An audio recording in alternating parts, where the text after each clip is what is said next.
விடியா திமுக ஆட்சியில் விடியல் தருவோம் என்று சொல்லி இன்றைக்கு மக்களுக்கு விடியாமல் போன்ற அளவுக்கு இன்னைக்கு அத்தனை அத்தியாவசிய பொருட்களும் விலை ஏறி இருக்கிறது. கட்டுமான பொருட்கள் விலை ஏறிவிட்டது. எங்கு பார்த்தாலும் ரவுடிகள் தொல்லை, கஞ்சா தாராளமாக கிடைக்கிறது. விஷசாராய மரணங்கள் இந்த ஆட்சியில் நிகழ்கிறது. நீட்டுத் தேர்வு ரத்து என்று சொல்லிவிட்டு இன்றைக்கு நீட்டுத் தேர்வு ரத்து இல்லை. பாலாறும் தேனாரும் ஓடும் நாங்கள் ஆட்சிக்கு வந்தால் ஒரு சொட்டு மது கூட தமிழகத்தில் இருக்காது. மது ஆலையெல்லாம் மூடுவோம், இழுத்து மூடுவோம்.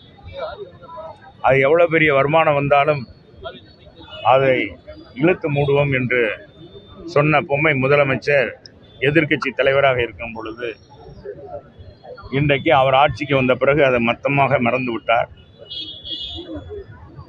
மாண்புமிகு அம்மாவுடைய ஆட்சி, புரட்சித் தலைவர் எம்ஜிஆருடைய ஆட்சி தமிழ்நாட்டு மக்களுக்கு விடியலை தந்தது. உண்மையான விடியலை தமிழக மக்களுக்கு தந்தது. ஏழை எளிய மக்களுடைய வாழ்க்கை தரம் உயர திட்டங்கள் தந்தது. யாரும் எண்ணி போக்காத அளவுக்கு திட்டங்கள் தமிழகத்திலே செயல்படுத்தப்பட்டது. இந்த திட்டங்களை பார்த்த மற்ற மாநிலங்கள் எல்லாம் பின்பற்றி மாண்புமிகு அம்மா அவர்கள் புரட்சித் தலைவர் கொண்டு வந்த திட்டங்களை தங்களுடைய மாநிலத்திலும் செயல்படுத்த முற்பட்டார்கள். அதே மாதிரி தான் புரட்சித் தலைவர் அம்மாவுக்கு பிறகு புரட்சித் தமிழர் எடப்பாடியார் பொறுப்பேற்ற பிறகு மிக சிறந்த திட்டங்களை தந்தார். ஒரு சாமானியனாக சாதாரண குடும்பத்தில் பிறந்து வளர்ந்து மக்களுடைய இன்ப துன்பங்களை தெரிந்து கொண்டவர் புரட்சி தமிழர் எடப்பாடியார் அவர்கள். மிகப்பெரிய கொரோனா என்ற தொற்று நோய் உலகத்தை அச்சுறுத்தியிருந்த நேரத்தில் அது தமிழ்நாட்டை அதை கட்டுப்படுத்தி உலக சுகாதார மையமும் பாரத பிரதமர் மோடிஜி அவர்களும் பாராட்டுகின்ற சூழ்நிலையில் தமிழ்நாட்டுடைய முதலமைச்சர் திட்டங்களை நீங்கள் பின்பற்ற வேண்டும். கொரோனாவை கட்டுப்படுத்த வேண்டுமானால் அவரை போல நீங்கள் செயல்பட வேண்டும் என்று முதலமைச்சர்கள் கூட்டத்திலே பேசியவர் பாரத பிரதமர். அந்த அளவுக்கு பாராட்டுதலை பெற்றவர்.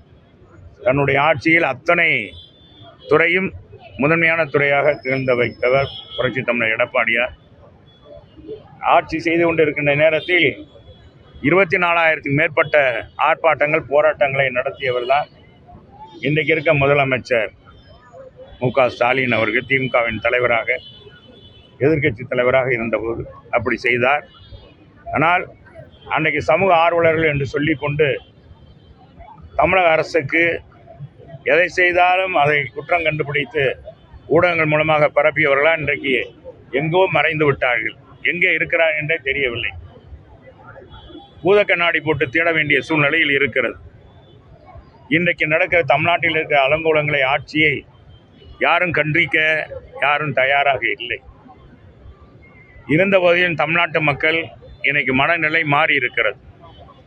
அந்த மனநிலை மாற்றத்தின் அடிப்படையில் தான் நான் காலையிலே தலைநகர் சென்னையிலே எங்கள் புரட்சி தமிழர் எடப்பாடியார் தலைமையில் நடைபெற்ற அந்த வீர அஞ்சலி செலுத்தின நிகழ்ச்சியில் கலந்து கொண்ட பொழுது மக்கள் கடலை சந்தித்தோம். இன்றைக்கு மாலையிலே மாநகர் மாவட்ட கழகத்தின் சார்பாக நடத்துகிற இந்த மௌன ஊர்வலத்திலும் மக்களுடைய எழுச்சியை பார்க்க முடிந்தது. அதிவிரைவிலே அந்த குடும்ப ஆட்சிக்கு முற்றுப்புள்ளி வைத்து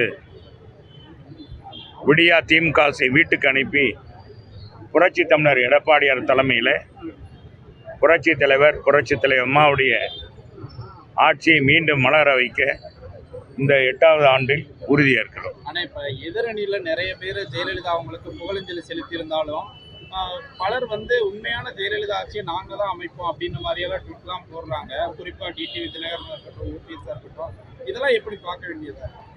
எல்லோரும் சொல்லுவாங்க, சொல்ல தகுதி படைத்தது ஒரே இயக்கம் அண்ணா திராவிட முன்னேற்ற கழகம், ஒரே தலைவர் புரட்சி தமிழர் எடப்பாடியார் தான். எனவே அதை நிறைவேற்றக்கூடிய வல்லமையும் தகுதியும் திறமையும் கொண்ட ஒரு தலைவராக, நிர்வாக திறமை, பன்முகத்தன்மை கொண்டவராக திகழ்கிறவர் தான் எடப்பாடியார். எனவே அவருக்கு பின்னால் தான் கழக தொண்டர்கள் ஒட்டுமொத்தமாக அடிந்த இன்னைக்கு இருக்கிறார்கள். 2 கோடிக்கு மேற்பட்ட தொண்டர்கள் இருக்கிறார்கள். புரட்சித் தலைவர் அம்மாவுடைய காலத்தில் 1.5 கோடி தொண்டர்கள் இருந்தார்கள். புரட்சித் தலைவர் காலத்தில் 17 லட்சம் தொண்டர்கள் இருந்தார்கள். எனவே இன்றைக்கு 2 கோடி மேற்பட்ட தொண்டர்களை கொண்ட மாபெரும் இயக்கமாக இதை உருவாக்கி காட்டியவர் புரட்சி தமிழர் எடப்பாடியார். எனவே இன்றைக்கி புரட்சி தமிழர் எடப்பாடியாரைத்தான் மக்கள் ஏற்றுக்கொள்கிறார். எங்கு போனாலும் எங்கு சென்றாலும் மக்கள் ஆரவாரமாக அவரை வரவேற்கிறார்கள். தங்க வீட்டு பிள்ளையாக, தங்களுடைய சகோதராக, தங்களுடைய பிரதிநிதியாக பார்க்கிறார்கள். எனவே புரட்சி தலைவர் அம்மா ஆட்சியை மலரச் செய்ய, மீண்டும் கொண்டு வர ஒரே தகுதி புரட்சி தமிழர் எடப்பாடியாருக்கு மட்டும்தான் இருக்குது என்பதை இந்த 8வது ஆண்டு புரட்சி தலைவர் அம்மாவுடைய நினைவு நாளை சொல்லிக்கொள்ள ஆசைப்படுகிறேன். பாதகம் செய்பவரை கண்டால் நாம் பயங்கொள்ளலாகாது பாப்பா, மோதி மிதித்து விடு பாப்பா, அவர் முகத்தில் உமிழ்ந்து விடு பாப்பா. அண்மை செய்திகளை உடனுக்குடன் தெரிந்து கொள்ள இணைந்திருங்கள் இயம்நாடு தொலைக்காட்சியுடன்.